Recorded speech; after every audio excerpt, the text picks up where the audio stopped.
Hey fellow duelists, it's RagingRaidRaptor here, coming at you today with another countdown video. But instead of looking towards the future to the Link format, let's look back at the Arc V era as I list my top 10 favourite cards released from that era.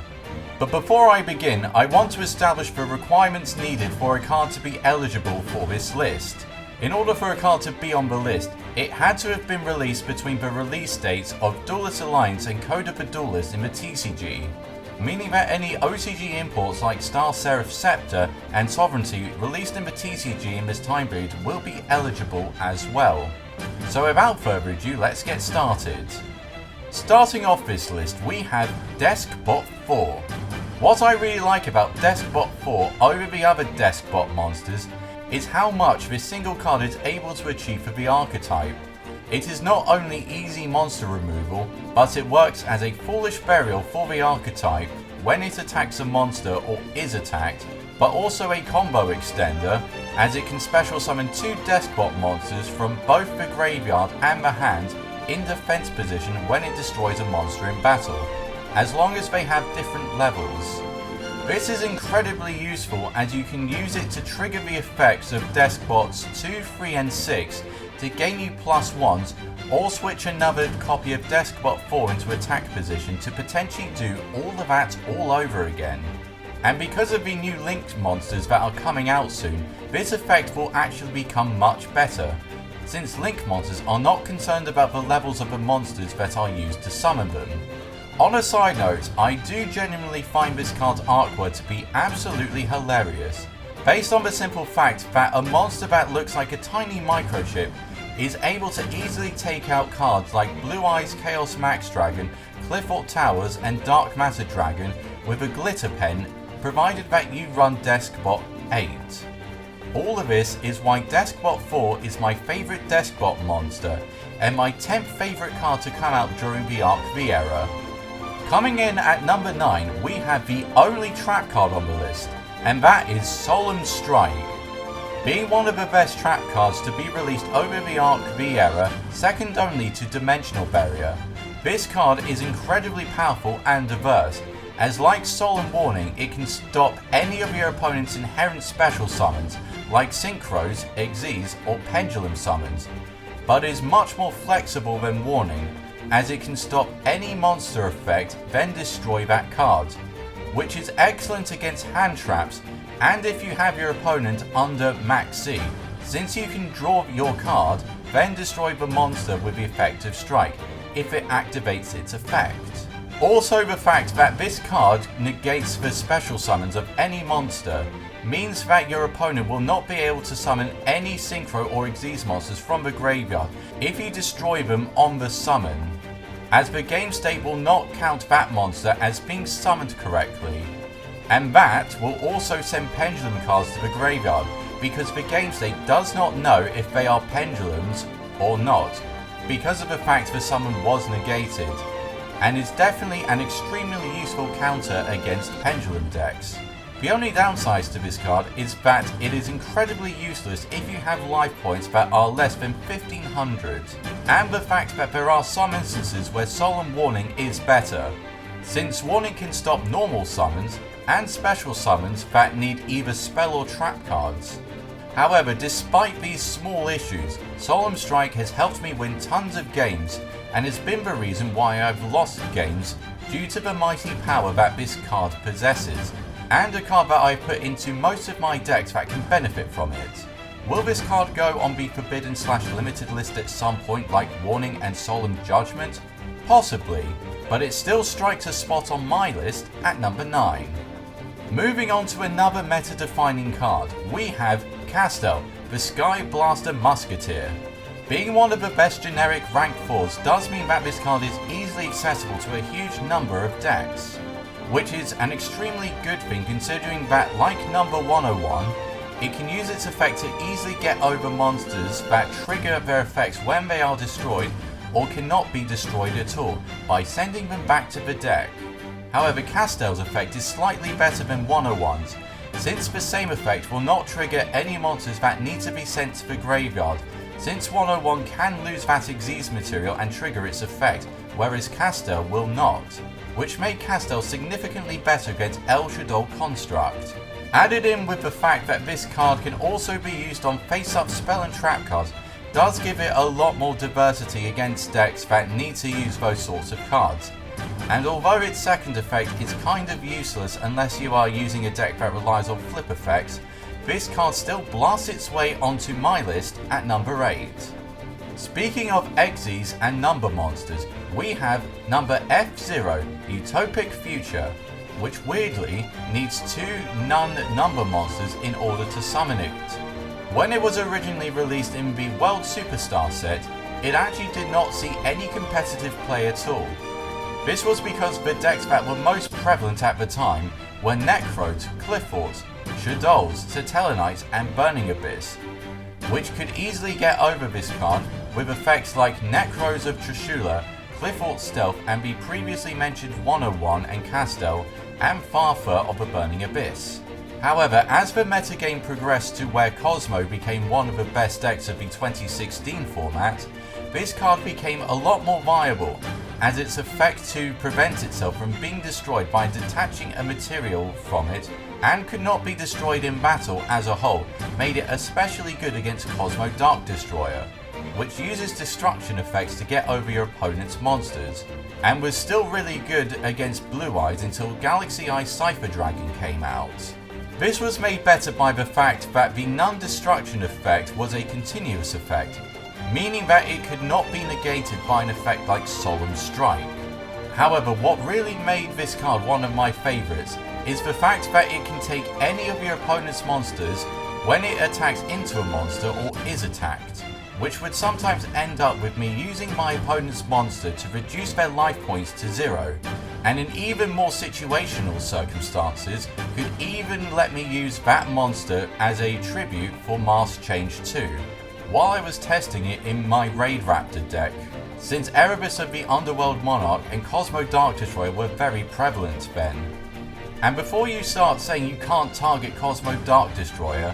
you are not entirely wrong, but the card text does say that it is only non-targetable from your opponent's card effects, and since it counts as being your card, it means that you can target it with the effect of Mask Change 2. And unlike the characters in the anime, you would not have to worry about taking battle damage, since the effect of Utopic Future prevents you from taking battle damage. All of this has made this one of my favourite cards released in the Arc V era, but sadly I think this card will never see any form of play when the Brains era begins, since having 2 Xyz monsters on the field at the same time will be much harder to pull off because of the new Master Rules. So I shall press F to pay my respects for all the fun times I have enjoyed using this card, and a well-deserved spot on my list at number 7. Moving away from Xyz monsters, we have a fusion monster in the form of Frightfur Tiger. Although the Fluffle archetype has received lots of other cool fusion monsters before and after the release of this card, I've always personally preferred Frightfur Tiger. What I particularly like about Frightfur Tiger is how incredibly diverse it is in regards to how many monsters you can use as fusion material for its summon, and what fusion card you can summon it with. This all ties in incredibly well with its effect, which allows you to target and destroy any number of cards on the field up to the number of fusion materials used to summon it, which is not only excellent for clearing both you and your opponent's field, but is exceptionally good when you consider that cards like Fluffle Cat and Penguin can chain their effects to this card, meaning that you can choose the chain links to make it easier to get over cards like Solemn Strike or Crystal Wing Synchro Dragon. And the fact that this card is not limited to once per turn makes this effect much more abusable. The only downside to this card is that although the destruction effect can be incredibly powerful, it is still limited by the fact that it is a targeting effect, which will make it harder to get over cards like Cosmo Dark Destroyer, and the text that says you can only control one copy of this card at a time can be limiting at times if you need to summon it twice, but do not have any methods to remove the first one that's already on the field. Also, specifically needing Edgem Sabers does make this card less accessible than Frightfur Kraken. However, despite these shortcomings, Frightfur Tiger is still my favourite Fluffle monster, as I feel the advantages that this card has makes up for any of its weaknesses, even if targeting gets power creeped again. And that's why I've placed it on my list at number 6. While we are on the topic of fusion monsters, the next card will most likely be remembered as being one of the best fusion monsters of all time, and that card is Elder Entity Norden. Despite the fact that most decks are unable to meet the actual summoning conditions required for this card, which states that you need 1 Xyz or Synchro monster and 1 Xyz or Synchro monster, this card has become an incredibly powerful asset to Synchro and Rank 4 decks, all because of the fact that you can summon it with the effect of Instant Fusion, which would then give you access to any generic Rank 4 or level 5 to 8 Synchro monster depending on what monsters you have in the graveyard, as it can special summon any level 4 or lower monster from your graveyard when it is summoned. What I personally really liked about this card is that you could use it to extend your combos by simply giving you an additional Synchro or Xyz summon for decks that could run it, and the fact it could also help trigger effects of cards like Performer Mage Trick Clown by detaching it as an Xyz material, or get the search effect with Jet Synchron by using it as Synchro material. And like other cards on this list, this effect was not limited to once per turn, which meant that you could use the same effect again if your deck ran cards like Call of the Haunted or Refusion, and then you could go into another Xyz or Synchro monster with just 1 card. Also, being a water attribute monster meant that it would increase the attack points of Abyss Dweller and enable you to summon Bahamut Shark, which would then enable you to summon Totally Awesome, which I like to do in my Fluffle deck. If I have any criticisms of this card, is that it negates the effects of the monsters that it summons back to the field, which is probably a good thing since a deck like Gadgets could easily abuse this card to gain additional searches and special summons, and the fact that it banishes the monster it summons back to the field when it is sent to the graveyard means that it can limit your combos if you're running a Synchro deck, and you want to use a non-tuner monster from your graveyard to Synchro climb into a monster like Red Dragon Archfiend Scarrite, using Norden and a tuner in your hand to summon a tuner Synchro monster like Excel Synchron or Koro Dragon. But these are just minor inconveniences in an otherwise incredible card, and one that I think will be remembered as one of the greatest fusion monsters ever created, as well as one of the best Yu-Gi-Oh cards of all time. However, like the previously mentioned number F0, the legacy of this card's excellence will not carry over into the Varane's era, not because it will be too difficult to summon, but because Norden got banned in the January 2017 TCG ban list, because Zodiac Beasts were able to abuse this card in combination with Fusion Substitutes, which is ironic considering that it was the only deck that could summon it correctly. Although I did not want this card to go, I think it's time that we say goodbye to Norden in case something else would have been able to abuse it. However, this card will still be remembered fondly by me and greatly missed, which is why I've placed it on my list at number 5. Moving away from fusion monsters, we have 2 cards that complement each other and worked incredibly well with Norden in the form of both Jet Synchron and Jet Warrior. What I really liked about Jet Synchron was how much utility it had for the Synchron archetype, both as a searcher and a combo extender,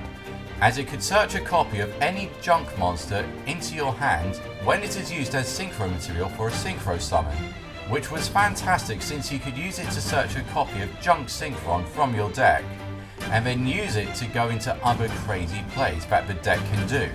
In terms of being a combo extender, it was also superb, as it can special summon itself from the graveyard by discarding a card from your hand, which was not only excellent for extending your Synchro combos, but for discarding cards that are better in the graveyard like Level Eater and Glow Up Bowl, that would otherwise be dead cards in your hand. And the fact that you can search this card with the effective tuning does make it extremely accessible. The only downsides to this card is that you can only use one of these effects during each turn, which is probably for the best to avoid it making it too broken, and that it banishes itself when you use its second effect, But that didn't become as much of an issue when Psy-Framelord Omega came out. Moving on to the monster that Jet Synchron creates. What I like about Jet Warrior is that it can be used to remove any card on your opponent's side of the field by sending it back to the hand, which is similar to Castel but is much more diverse, as you can use the effect of Jet Warrior to target set back row, whereas Castel is not able to. However, what really made this card stand out for me personally is that you can special summon it from the graveyard by tributing a level 2 or lower monster on your field, which was incredibly useful for summoning synchro monsters like Crystal Wing Synchro Dragon and Psy-Framelord Omega in combination with Junk Synchron. One of my favourite combos involving both Jet Synchron and Jet Warrior was using Instant Fusion to summon Jet Synchron from the graveyard, to go into Jet Warrior, use both Jet Synchrons and Jet Warrior's effect to search a copy of Junk Synchron and put a card in my opponent's hand. Use Level Eater's effect on Jet Warrior, normal summon Junk Synchron to summon Jet Warrior back to the field, use Jet Warrior, Level Eater and Junk Synchron to summon Junk Destroyer to destroy 2 cards on my opponent's side of the field, use Level Eater on Junk Destroyer, and use Jet Synchron and Level Eater to summon Formula Synchron and then draw a card. Then use Level Eater on Junk Destroyer again, and then use your 3 monsters to summon Trishula, Dragon of the Ice Barrier, and use it to banish the card that you sent back into your opponent's hand at the very least, which was tremendous fun to pull off. These 2 cards have become some of my favourite cards within the Synchron archetype, as they help contribute towards the deck's playstyle instead of completely changing it like the cards from the Hero Strike structure deck did. And for the fun times I've had with these cards, jettisoning them very high on my list at number 4. Moving over to my beloved Raidraptors, we have 2 cards in the form of Raidraptor Bladeburner Falcon and Revolution Falcon. The reason I've put these cards together will become clear later in this section, but I just want to talk about them individually first. What I like about Bladeburner Falcon is the fact they can easily provide you with lots of comeback potential and also OTK unexpectedly,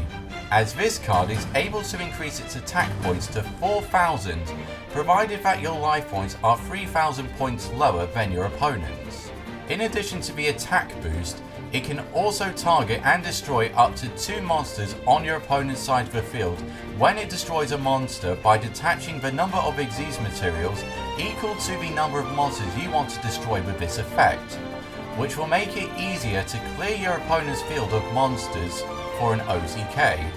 However, I still like Revolution Falcon a bit more, as although it is harder to summon because of the fact that it needs a rank up magic card to summon it, the effect offers a lot more flexibility and comes in a wider variety. All 3 of its effects are incredibly offensive, as you can use the last effect to target and destroy one of your opponent's monsters, then inflict half the attack points as damage to your opponent's life points if it still has Xyz material attached to it, which can help you OTK your opponent if they only have 1 monster on the field. But if your opponent has more than 1 monster on the field, then even better, because you can use the first effect to detach an Xyz material from this card to have it attack every monster on your opponent's field, and you do not have to worry about it going up against monsters that have more attack points from it, unless they are normal summoned, as it can reduce both the attack and defense points of any special summon monster down to 0 when it attacks into them, which can easily steal you games if your opponent was able to summon lots of monsters. But what I like more than Revolution Falcon is using both this card and Bladeburner Falcon together. What I personally like to do is use the effect of Soul Shaver Force to special summon Revolution Falcon and then summon Bladeburner Falcon, which will most likely be able to trigger, as Soul Shaver Force would have most likely been able to make your life points low enough to use its effect. After all of that, you will be able to OTK your opponent with these 2 cards if your opponent has 2 special summon monsters on the field, as the combined damage of these cards will put out will be 8,000. Is it consistent enough to pull off on a consistent basis? No. but that's why I always enjoy beating my opponents with this strategy, as scarcity creates value, and the fact that my opponents are always surprised when I pull it off. However, like summoning F-Zero, this is going to be much harder to pull off when the new Master Rules come out, as you will need to have a Link 2 monster like Mrs. Radiant on the field in order to summon 2 more monsters from the extra deck on the same turn. But that will not take away the memories I have of beating my opponents with this strategy with these 2 cards, which is why I have placed both of them at the number 3 spot. Coming in at number 2 is a monster that can also be special summoned with Soul Shaper Force, and that is Cyber Dragon Infinity. Being a combination of shooting Quasar Dragon's negation effect and number 101 Silent Honor Arc's stealing effect, which are some of my favourite cards from both the 5Ds and Zexal era, it was only natural that I would gravitate towards this card.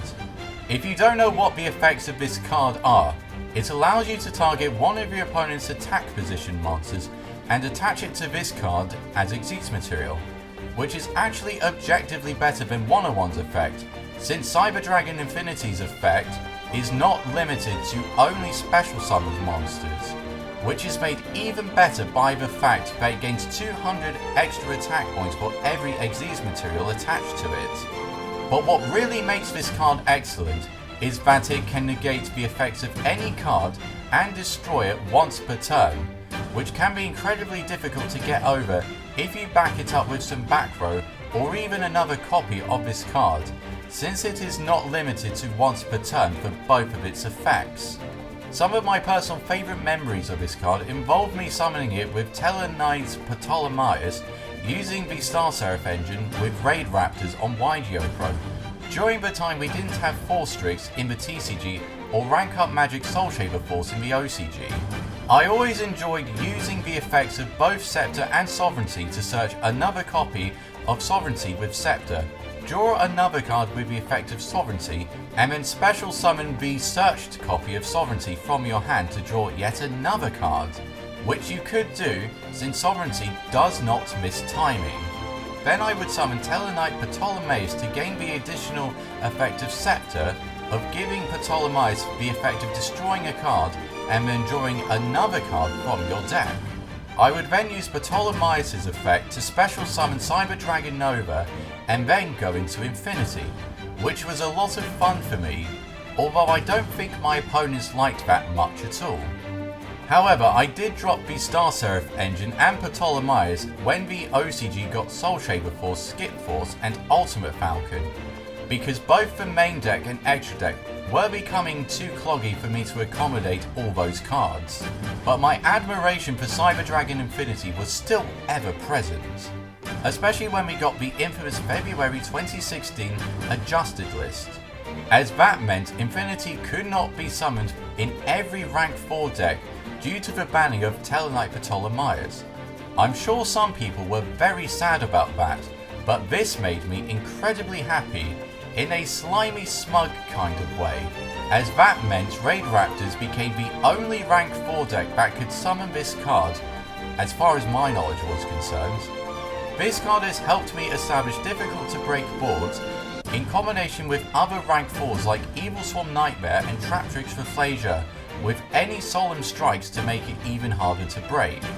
I also enjoyed using it in Deskbot's ABC, both the control and card carry versions to create similar results. Through this card's incredible power and memories created through my Raidraptor, Deskbot and ABC decks, it has definitely become one of my most beloved cards of all time, and one that I hope to utilise in other decks during the Varane's era, to infinity and beyond. But before I get to number 1, I quickly want to discuss some other cards that I liked that were released during the Arc V era as honourable mentions. Traptrix for Flasia. I really liked how it offers extra protection for any rank 4 deck that runs Trap Hole cards in the main deck, but can be dead if you draw all of your Trap Hole cards. Elf Shadol Construct. I really enjoyed using this in Shadols and Kogarashu's Bamboo Sword Vylon Cube Refresh Shadol Synchro deck for being an excellent setup card, combo enabler, that could destroy any special summon monster by attacking into it and allowing you to add a Shadow spell or trap card when it is sent to the graveyard. ABC Dragon Buster. I really like that it's the easiest contact fusion summon monster that the game has, by letting you use the monsters from both your field and graveyard, which I hope carries over into more contact fusion decks in the future. Granted, its banishing effect being a spell speed 2 and being able to tag out into its original materials during your opponent's turn for rank 4 plays and to summon another copy of this card during your next turn was pretty ridiculous, but I still liked it for these reasons. Symphonic Warrior Guitar, mainly associated with YuGiOh Pro dual memories, as we only got this card in the TCG with Raging Tempest, while the OCG got it in summer of 2015, and would have made the list if it came to TCG land sooner. Really enjoyed using this in a Symphonic Volcanic deck I faced off in YuGiOh Pro, and Kogoroshu's Symphonic Clown deck, and being able to get an additional normal summon when you summon Microphone with the effect of Guitar is still extremely cool. It's also my favourite card released in the Arc V era in terms of its artwork, as I find it incredibly amusing that a star-shaped guitar playing a smaller star-shaped guitar can look so happy by the expressions it is conveying with its arms and doesn't need any facial expressions, which is incredibly difficult to pull off considering that star-shaped guitars are normally used by people in heavy bands. Utopia the Lightning and Dark Rebellion Xyz Dragon. I like Utopia because it was an easy out to floaty monsters like Cosmo Dark Destroyer,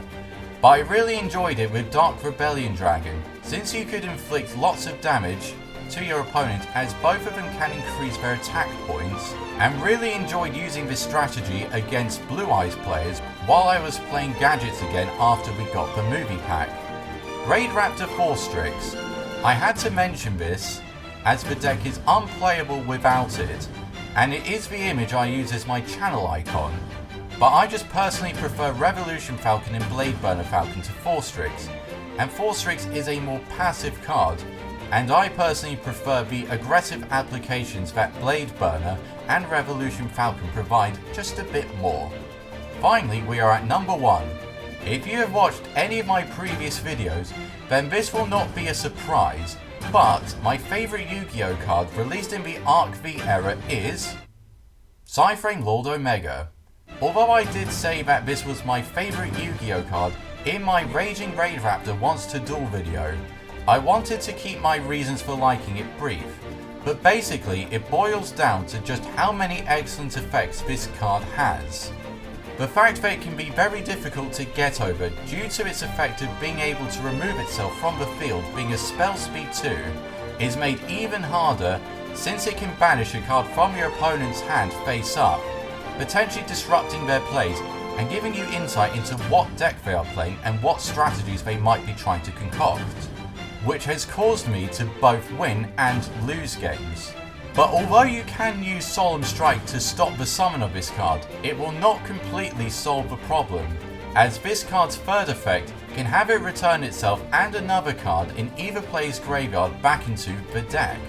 which not only makes this card an excellent reusable asset, but can also help you reuse any card from your graveyard like Max C, but also be used to potentially slow your opponent down by sending an important card like the former Mage Trick Clown back into the deck. But also the fact that it can put banished cards in either player's banish zones is incredibly helpful for decks that use cards that need to banish themselves like Mizuki, and might even become better if we get another deck like Ritual Beasts that rely on the banish zone as a main resource. Although I have put this card into all my decks that can easily run level 8 synchro monsters like ABC Car Curry and Car Curry Gadgets that I played around with during the Blue Eyes format, my favourite deck to play it in was Synchrons. I would always try to use it as a first turn play if I was forced to go first. Put copies of both Jet Synchron and Jet Warrior back into the graveyard and put important combo pieces like TG Hyper Librarian and Formula Synchron back into the extra deck. However, I've always found it to be incredibly helpful as a monster for synchro climbing into cards like Crystal Wing Synchro Dragon, Stardust Warrior, and Shooting Quasar Dragon, due to the fact that it can be used multiple times in a turn, as none of the effects are limited to once per turn. I even enjoyed going up against this card, as it was always incredibly satisfying to know that I was able to beat my opponent, even when I was at a slightly disadvantage. My favourite instance of this was when I was playing against a Omega zombie deck that was able to summon 2 of them, but I was able to summon a copy of Utopia F-Zero on my field, which Omega cannot get over. He was trying to summon monsters that could get over F-Zero like Castel, but I was able to prevent him with my Solemn Strikes and Trap Hole cards. And I was trying to summon Raidraptor Ultimate Falcon from using Omega's banishing effect, since Ultimate Falcon would have burnt him for 1000 points of damage every end phase if he kept on removing his Omegas from the field. But he kept on banishing my copies of Skip Force and Lastrix. For the fun times and amazing power provided by this card, and the fact that this is the only card on the list that has been made better by the new Master Rules, since it will be able to move itself into the main monster zone after it returns from the Banish Zone after its banishing effect is resolved. I am delighted to say that Psy-Framelord Omega is my favourite Yu-Gi-Oh card from the Arc V era. Long may this legacy of excellence continue. But ultimately, I want to know what you guys think. Do you like or dislike the cards I have discussed? Do you have your own top 10 favourite cards from the Arc V era? Let me know in the comments section below,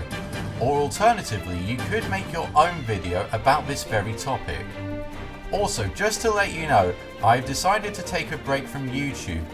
in order to give myself time in order to have a soft reboot of the channel with a new background, icon, mana, and I hope to return by the time we get Code of the Duelist out in the TCG. If you did enjoy the video, why not give it a like or share it with your friends? It would be greatly appreciated and will help the growth of the channel as a whole. I've been RagingRaidRaptor, and I'll see you all again next time.